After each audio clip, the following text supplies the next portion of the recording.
Hi friend, welcome to our channel friends. ఇవాల్టి వీడియోస్లో AP పింఛన్దారులకైతే ఒక గుడ్ న్యూస్ రావడం అయితే జరిగింది ఫ్రెండ్స్. ఆ అప్డేట్ ఏంటో మనం ఇప్పుడు ఈ వీడియోలోనైతే తెలుసుకుందాము. మీరు ఈ వీడియోని ఎక్కడ స్కిప్ చేయకున్నట్ల చివరి వరకు చూడండి ఫ్రెండ్స్. అప్పుడైతే నేను చెప్పేది మీకు అర్థమవుతుంది. అలాగే వీడియో నచ్చితే ఒక లైక్ చేసి ఇంతవరకు మన ఛానల్ సబ్స్క్రైబ్ చేయని వాళ్ళు వెంటనే సబ్స్క్రైబ్ అయితే చేయండి ఫ్రెండ్. ఆంధ్రప్రదేశ్లో అంచనాలు మరింత ఎక్కువగా ఉన్నాయి. ఇప్పుడు ఫలితాలు వెలువడ్డాయి. ప్రజలు స్పష్టమైన తీర్పు ఇచ్చారు. ఇప్పుడు చంద్రబాబు నాయుడు చేసిన కీలక హామీ కారణంగా అందరూ జూలై 1వ తేదీ కోసం ఎదురు చూస్తున్నారు. తాను అధికారంలోకి వస్తే జూలై 1వ తేదీ నుంచి పింఛన్లు పెంచుతామని హామీ ఇచ్చారు. ఈ వాగ్దానం ఆయన ప్రచారంలో ప్రధాన భాగం.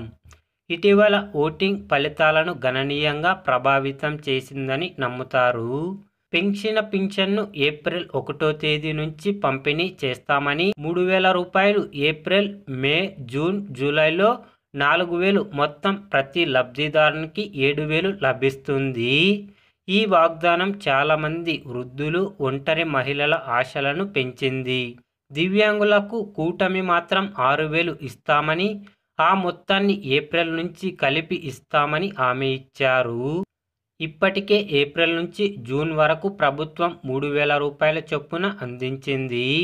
హామీలో భాగంగా ఏప్రిల్, మే, జూన్ 3 నెలల బకాయి 9,000తో పాటు జూలై పింఛన్ 6,000 మొత్తం 15,000 రూపాయలు జూలై నెలలో దివ్యాంగులకు ఇవ్వడం అయితే జరుగుతుంది.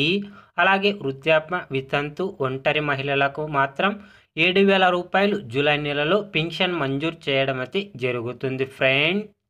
ఏపీ పింఛన్దారుల గురించి ఏ చిన్న అప్డేట్ వచ్చినా వెంటనే తెలుసుకోవాలి అంటే వెంటనే మన ఛానల్ని సబ్స్క్రైబ్ అయితే చేయండి friends. Thank you for watching my video.